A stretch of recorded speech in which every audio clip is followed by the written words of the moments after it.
Hi everyone. So this is the actual wiring prototype board that I've done the experiment on. This is the original way. This is the way I've copied it in the book. And this way, I'll simulate it for you and you'll see what it does, but it doesn't quite achieve what I'm trying to. But I'll show you how it's set up. So I've got it laid out in three sections. The first section here is the sounder circuit, and there is the speaker. The second section is the relay section, which is like here, which is like your resistors and capacitors, and there's a, a, a relay resistor. And then in here, I've got I'm simulating, well, in here you could see a 555 chip in there. And then over here, rather than having reed switches, I have three blue little links in there. You see them there? Those are simulating the doors and like three windows, I guess you could say. So what I'm going to do is, so if I break any one of those links, that'll begin the chain reaction to sound the alarm. But the first thing we'll do is we'll test. If I push this little push button here, it's going through that relay, and basically what that is that's that that sort of test circuit I was talking about, and that turns that on and off, and that tells me that all our doors and windows are closed. Okay, so that means I'm ready to walk out of the house. So if I walk out of the house now,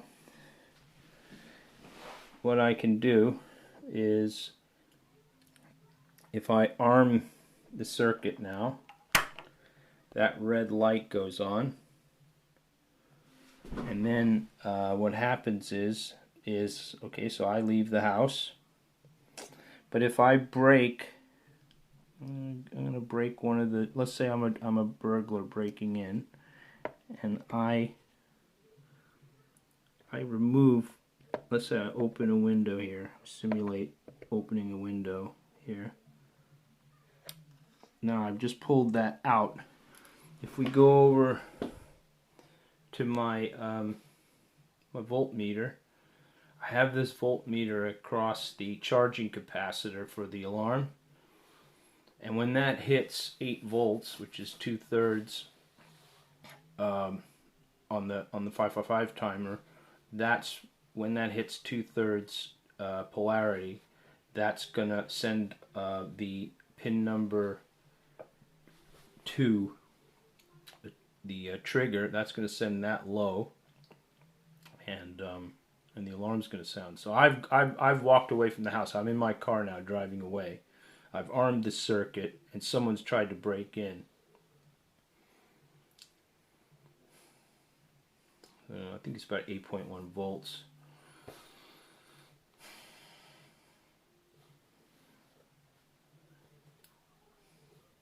Or this could be me fumbling for my keys trying to get out of the house.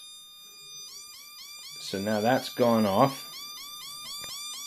I'll shut that off.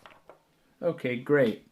The problem is, though, is the way this circuit works is, I'm just going to put this down here for a second because I got to get, okay, so I'm going to put that back in. I'm going to put that, I'm going to close the window again. There. Now here's the problem with this circuit. If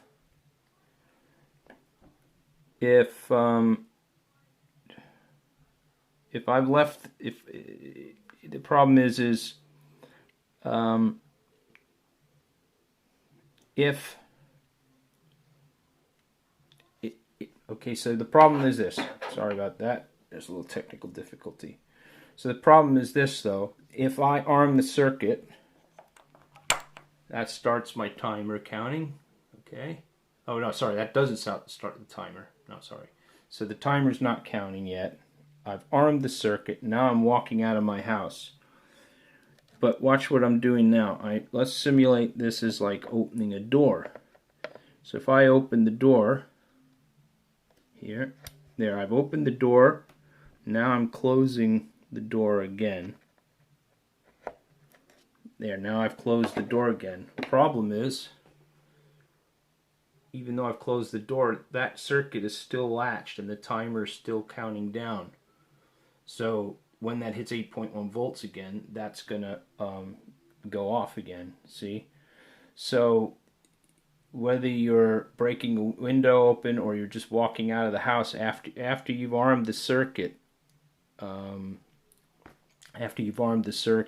regardless of if it's a legitimate walking out a door, this will still sound off. So you'll see in a second, just to prove it.